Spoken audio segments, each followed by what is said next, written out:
Bueno, bienvenidas, bienvenidos y bienvenidas a Mastíquele Despacito, una serie de conversaciones que hemos creado con la Red Comunitaria Trans para reflexionar un poco sobre las diferentes situaciones que se vienen dando con la llegada del coronavirus.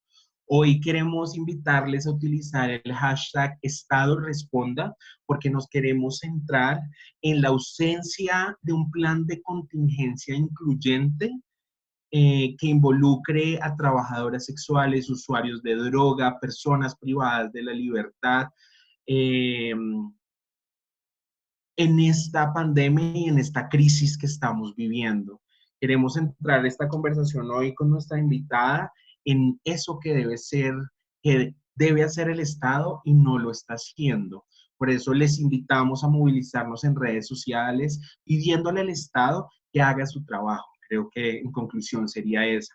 Hoy nos acompaña Amy Ritterbusch, profesora de la Universidad de California en Los Ángeles, de la UCLA, amiga, hermana, feminista, gran aliada del movimiento trans y defensora de los derechos de las comunidades históricamente marginalizadas. Y para empezar, Amy, si quisiéramos empezar con un tema que nos tiene bastante preocupadas en la red comunitaria trans, y es que la idea de los cuerpos matables, esta idea de que algunas vidas valen más que otras, esta idea de que algunas vidas son desechables, está tomando mucha fuerza.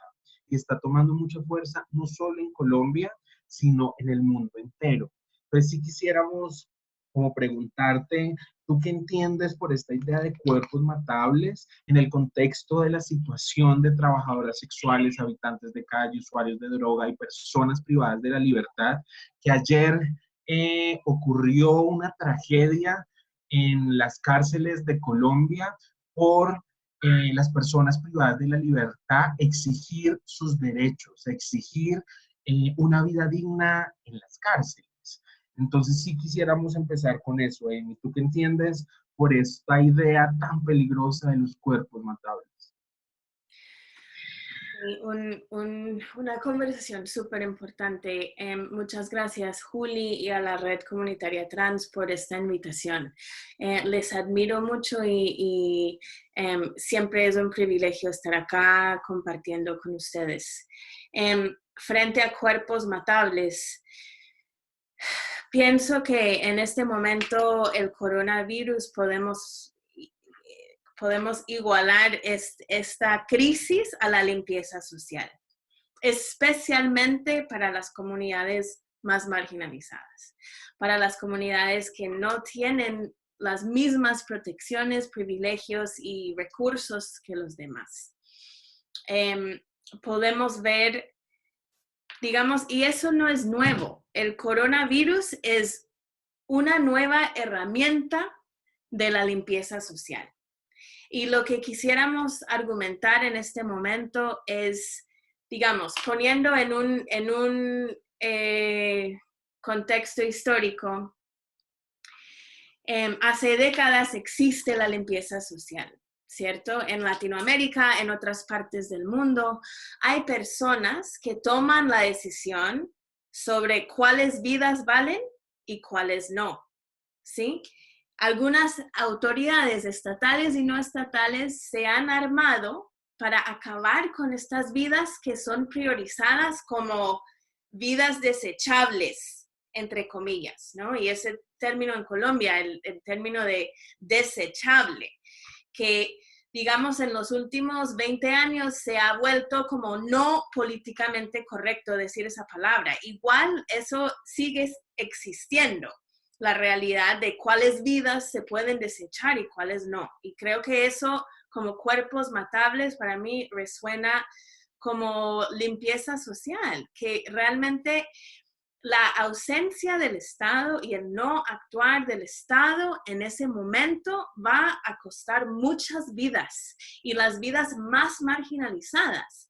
Y lo que queremos decir en ese sentido es que básicamente el Estado está entregando armas al coronavirus. El Estado está en su silencio y podemos hablar de un Estado cómplice, un Estado es el cómplice silencioso del coronavirus. Es decir, Creo que es total, o sea, como que esa frase que acabas de decir es como una radiografía perfecta de la situación que están viviendo hoy en día las comunidades históricamente excluidas en el marco de la pandemia, ¿sí? Porque la falta o la ausencia de medidas reales está haciendo y se puede traducir y se puede materializar en el exterminio, en la limpieza social de estas comunidades. totalmente. Y eso es lo peligroso. Por primera vez es algo que nos duele a muchos y por eso vemos toda esa movilización de solidaridad que estamos donando y apoyando, etcétera, porque realmente sentimos el dolor del otro. ¿Por qué nos toca? Porque el coronavirus no escoge clase, género, raza, escoge cuerpos, ¿cierto? Pero la diferencia es que hay estructuras que protegen a unos, a una mayoría, y que deja expuestos a las personas más marginalizadas, más excluidas. Eso es súper peligroso. Entonces, el Estado conclusión de esto es que el Estado está armando a la limpieza social con el no actuar frente al coronavirus y estamos hablando de, digamos, el exterminio casi, digamos, inevitable de las personas en calle. Porque Creo que ese es el mensaje más claro que podemos mandarle al Estado en este momento, y es que la ausencia de un plan de contingencia incluyente es como entregarle las armas al coronavirus. Es decir, le están haciendo un juego absurdo a esta pandemia. Sí, sí, y realmente hay mucho que podríamos exigir, pero realmente, ¿cuántos años, Juli? ¿Cuántos años lleva la Red Comunitaria Trans y otras organizaciones hermanas pidiendo derechos básicos fundamentales para estas comunidades? Esto realmente, esa ausencia y ese abandono del Estado, de la pobreza en general en Colombia, pues ahora estamos pagando. Esto es el costo, es perder la vida de las personas que realmente no hemos ignorado por décadas. Y lo que Yo hace creo el coronavirus es terminar de acabar con el abandono que lleva el Estado hace años y años. Claro, y además creo que eso es muy importante lo que dices, Amy, porque esto no es nuevo, ¿sí? La situación de exclusión, de violencia sistemática hacia las trabajadoras sexuales y hacia las comunidades históricamente excluidas no es una cosa de hoy, sino que esta crisis y esta pandemia lo ha amplificado y ahora es visible porque la gente tiene miedo. Pero esta situación se viene viviendo durante años. Un ejemplo muy claro es el tema del trabajo sexual. El tema del trabajo sexual en Colombia. En Colombia el trabajo sexual es un trabajo reconocido como un trabajo digno. Al Ministerio de Trabajo le ha costado regular eh, en Colombia y que aunque en Colombia no es un delito ejercer trabajo sexual, siguen siendo excluidas y no cuentan con los derechos laborales que debería tener cualquier trabajo. Entonces, en esta pandemia hablamos, claro, de las trabajadoras sexuales, pero toda una lucha del movimiento trans, del movimiento feminista, lleva muchos tiempos pidiendo derechos mínimos, derechos vitales, acceso a una vida digna. Y un poco para seguir con esta conversación, Amy, si quisiera como que habláramos de cómo definir la solidaridad en estos tiempos de coronavirus y en estos tiempos de pandemia, ¿sí?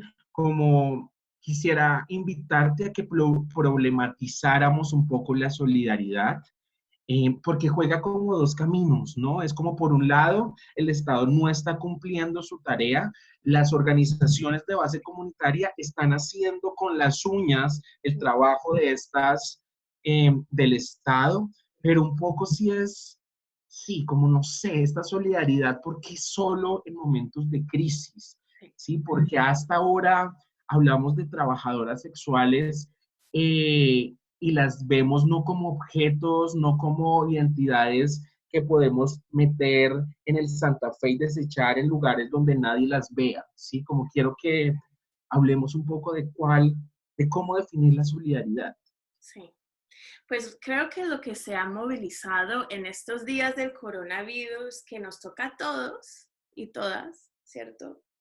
Em, es el miedo. El miedo es lo que está movilizando a la gente y eso es lo que da miedo, ¿sí? Que realmente la sociedad no actúa hasta que, ah, vamos, o sea, estamos, realmente la vida mía está en riesgo.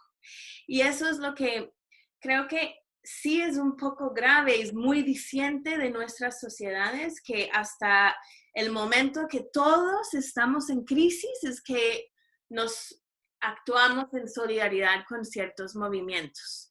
Porque como bien sabemos y como bien lleva denunciando la Red Comunitaria Trans y otras organizaciones hace años, es que nuestras hermanas están muriéndose en las calles todos los días. El coronavirus es un riesgo que pasa en este momento, pero ellas están en... Y la vida de liderazgos comunitarios en general en Colombia está en riesgo todos los días. Entonces, ¿cómo es qué es lo que nos mueve en este momento a apoyar al otro? Pues es súper importante, hay que hacerlo y hay que seguir donando, ¿sí? Porque realmente eso no es nada menos no es, lo que estamos haciendo es asegurando unos días de más de vida, ¿cierto? Y eso es necesario, pero no, eso no puede parar ahí. Cuando la vida vuelve a algo, a un ritmo más o menos normal para la mayoría, las personas en el Santa Fe y en las calles siguen con la misma rutina de exclusión y viviendo las mismas violencias que siempre. Y eso Entonces, era un poco lo que está pasando con la creación de este fondo de emergencia para trabajadoras sexuales.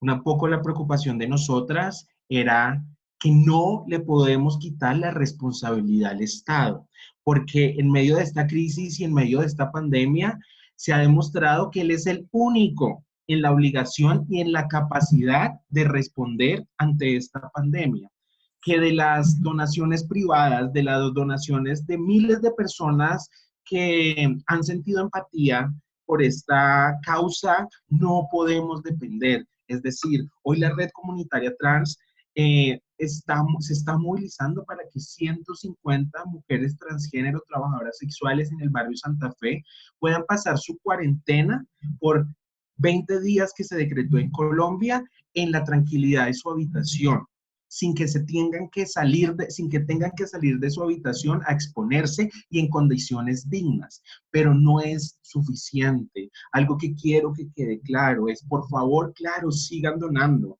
Gracias a las donaciones podemos seguir ayudando a más chicas, pero no tenemos la capacidad. No tenemos la capacidad para cubrir trabajadoras sexuales del 7 de agosto, la mariposa, toda la cantidad de habitantes de calle que hay en Bogotá y que en este momento son los que más probabilidades tiene de contagiar del virus. Entonces creo que también era un poco como, pucha, cómo no quitarle solidaridad y exigirle con el Estado responda, porque hoy en día acá en Bogotá las medidas no han sido medidas reales, no hemos tenido medidas reales que ayuden a trabajadoras sexuales. sí. No, total, Juli. Creo que es uno, em, las organizaciones de base no tienen por qué estar, digamos, haciendo el trabajo del Estado. En este momento lo están haciendo porque no quieren perder la vida de su familia, de sus hermanas, claro, pero eso no debe ser así. Y eso es una vergüenza. Lo que da vergüenza realmente, y si hablamos de qué debemos exigir al Estado y también al sector privado, ¿no? ¿Cómo es posible que en este momento, y eso no es solo hablando de Colombia, hablamos a nivel a nivel global, ¿cuántos hoteles vacíos hay en este momento? ¿Cuántos colegios, cuántos espacios vacíos hay en este momento? ¿Cuántas casas vacías, recién construidas hay en este momento? ¿Y por qué tenemos gente en la calle todavía? ¿En pandemia o sin pandemia? Eso es una cuestión de redistribución. Y eso es un debate que podemos tener hoy, que hemos tenido hace años, que ha sido, digamos, un poco el movimiento por un movimiento radical de cuestionar al Estado y a la ausencia del Estado. Otra cosa que pienso en este sentido es, ¿cuál ha sido en Bogotá la reacción del Estado? Digamos, si podemos hablar en términos de qué vergüenza el Estado colombiano y el Estado gringo y el Estado italiano, etcétera. Estamos hablando en términos generales, pero hablamos de la ausencia del Estado en Bogotá. ¿Cuáles son algunas muestras públicas de lo que han hecho en las calles en los últimos años? Podemos ver cualquier turista que llega a Bogotá está llegando desde el aeropuerto y ve hacia los cerros los barrios pintados, ¿cierto? Los barrios pintados, como vamos a pintar la fucking pobreza, ¿en serio? ¿Y eso es una solución? Así es como mostramos solidaridad con las personas que viven en extrema adversidad todos los días.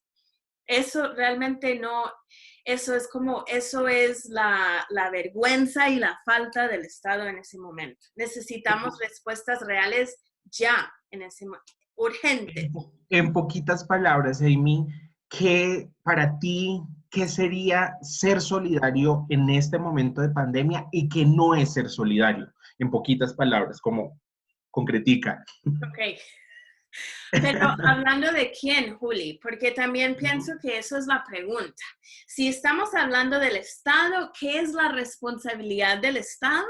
La responsabilidad del Estado es crear una respuesta de protección a todos los ciudadanos que es algo igualitario. Y sabemos que eso nunca pasa, pero eso lo que debemos estar haciendo es buscando techo y buscando subsidios y formas de asegurar la protección de las personas que están en calle, que están sin techo, que están expuestos al frío, que están expuestos a, digamos, a zonas de alta concentración de personas. Bueno, ¿cuál fue la pregunta? De qué es ser solidario y qué es no ser solidario. En tiempos de pandemia. Pues creo que como ciudadanos que vivimos con muchos privilegios, ser solidario, si lo miramos como definición, es tomar el mismo riesgo que el otro. Si yo estoy tomando el mismo riesgo que está tomando el otro, estamos en actos solidarios, estamos movilizándonos de forma solidaria. Y realmente creo en este momento que no estamos en ningún momento vivimos a nivel global en desigualdades absurdas. Y la solidaridad realmente creo que no se puede lograr hasta que tengamos redistribución de los recursos en ese momento. Pero para apoyar al otro, sí debemos estar enviando los recursos que podemos a los movimientos que están en las trincheras en ese momento, apoyando a la gente que están excluidas, que el Estado ha olvidado. Uno de esos ejemplos es la movilización de la red comunitaria trans por entregar subsidios, por asegurar que las personas pueden estar bajo techo en sus piezas, fuera de digamos, mucho movimiento de personas en la calle. Creo que eso es algo importante, pero creo que una respuesta más a largo plazo es que tenemos que buscar cómo eso es un llamado a todas las sociedades en el mundo que tenemos que nos tenemos que acabar con el individualismo tan berraco que tenemos, que es como este tema de estar con este hoarding de papel higiénico que está pasando en todo el mundo, es como es la visualización perfecta del individualismo en ese momento, absurdo, de la gente comprándose de los supermercados vacíos, y gente con comida que probablemente se está dañando en sus casas, mientras que hay personas en la calle, ¿no? Y eso es como, solo ahorita con el coronavirus estamos viviendo eso en extremo, pero así vivimos todos los días en esa contradicción de que tenemos y estamos bien, estamos tranquilitos en nuestra casa, mientras que hay muchas personas viviendo violencias y adversidades en todas partes del mundo. Y No sé creo que si como, contesté la pregunta. Pero... sí, perfecto. Y creo que una como conclusión a esta pregunta es que también tenemos que dejar de romantizar esa idea de solidaridad, ¿sí? Como porque creo que en estos tiempos de pandemia como que está totalmente romantizada y hasta empalagosa esa palabra solidaridad. Sí. Y efectivamente, como le tenemos que exigir al Estado responda, como que estas conversaciones sirvan para que el distrito tome medidas reales, como lo he repetido muchas veces en esta conversación, y para que ponga sus ojos en barrios y en lugares de la ciudad donde han querido meter a todo lo que no quieren ver en los diferentes puntos de la ciudad, como es el barrio Santa Fe, que ha sido un barrio históricamente criminalizado y que ha sido tildado como un foco de infección. Entonces creo que hay que exigirle al Estado responda, por favor movilícense en redes sociales con el hashtag Estado responda. Y vamos a empezar como estás, para ir terminando, dos preguntas, Amy, que creo que son muy importantes y es cómo eh, es cómo desde el privilegio, ¿sí? Porque es totalmente notable que tú y yo en este momento estamos en nuestras casas totalmente cómodas, calienticas, cómo desde nuestros privilegios podemos volvernos actores para lograr una justicia social en medio de esta pandemia y en esta crisis, ¿sí? Como que te has imaginado, así seas como ideas súper soñadas, como que son difíciles de alcanzar, pero ¿qué te has pensado para desde nuestro privilegio poder actuar, poder hacer algo? No quedarnos en home office o tranquilitas o mirando series solamente en Netflix. Sí, total. Pues Juli, creo que eso es una pregunta de por vida también, ¿no? Es como que en época, en tiempos de coronavirus y después, y qué hacíamos antes, y como eso es el momento de reflexionar, de qué podemos hacer, cómo movilizamos el privilegio que tenemos y el poder que tenemos para redistribuir recursos en la sociedad, y punto. Entonces, yo puedo hablar desde el sector en este momento de las universidades. ¿Qué se puede hacer para abrir el aula realmente a la ciudadanía en general? Y también hablando de ahora que estoy de docente en Gringolandia, es todo el tema de como cuerpos ilegales y cómo también abrimos el aula para personas que han sido, a los latinos criminalizados en Estados Unidos, a las comunidades trans, o sea, abrir las fronteras, o sea, creo que en ese momento lo que tenemos que hacer como desde nuestros privilegios y posiciones de poder es apoyar a la reflexión desde estos espacios y realmente apropiarse de recursos que podemos redistribuir hacia los movimientos. Es decir, cómo podemos hacer llegar recursos a las comunidades y a los movimientos sociales que realmente están transformando el mundo. ¿Sí? Como en vez de, podemos usar como esto del papel higiénico en ese momento como comparación. ¿Cómo podemos, en vez de todo el mundo estar como, ay, no, aquí tengo el mío, tengo 15 rollos de papel higiénico, mientras que otras personas tienen 0? Es el mismo tema de los senadores en Estados Unidos que sabían temas del coronavirus y vendieron sus acciones porque, o sea, supieron que iba a haber problemas en la economía antes de avisar a la gente. ¿Realmente? Eso es parte del mismo problema. ¿Cómo podemos redistribuir y ser desde posiciones de privilegio? Tenemos que empezar a movilizar esa redistribución, que son actos de cuidado colectivo donde personas en posiciones de poder, en situaciones de privilegio, tenemos una responsabilidad de apoyar la redistribución. Para la red comunitaria trans, Amy, ser feminista es creer que todas las personas deberíamos tener los mismos derechos sin importar nuestro sexo, nuestra raza, nuestro género. Y un poco en esta orden de ideas quisiera preguntarte, ¿qué es ser feminista en tiempos de coronavirus? ¿Sí? Como, ¿qué es para ti eh, ser feminista en estos tiempos? Obviamente uno no solo es feminista en unos tiempos, pero ¿cómo podríamos hablar de ser feminista en estos momentos? Pues creo que en estos momentos y en todos momentos es realmente pensar en el cuidado y no solamente el yo me cuido, ¿cierto? Y el autocuidado, pero el cuidado colectivo. Y cómo puedo asegurar que estamos movilizándonos y que estoy realmente movilizándome en promoción de los derechos de todos mis hermanos y hermanas. Y eso en donde sea en el mundo. Creo que es la única forma de actuar, es que como con todos tocamos diferentes círculos todos los días de personas, 10, 15.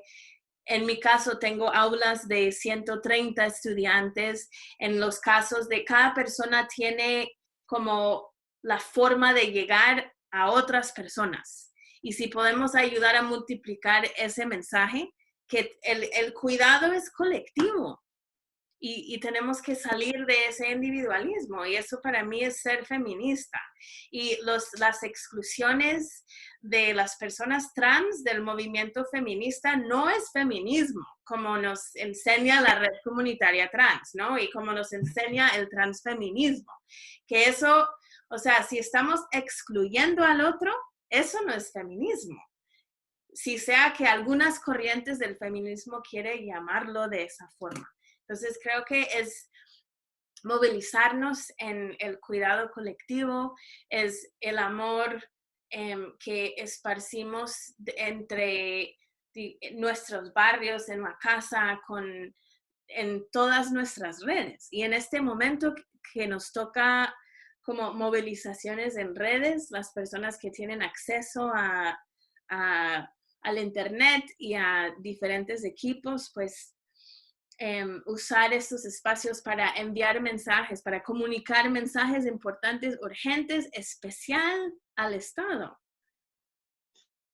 Es como para ir terminando, Amy, si quisiéramos cerrar esta gran conversación, como qué lecciones nos puede o nos va a dejar el coronavirus para la justicia social.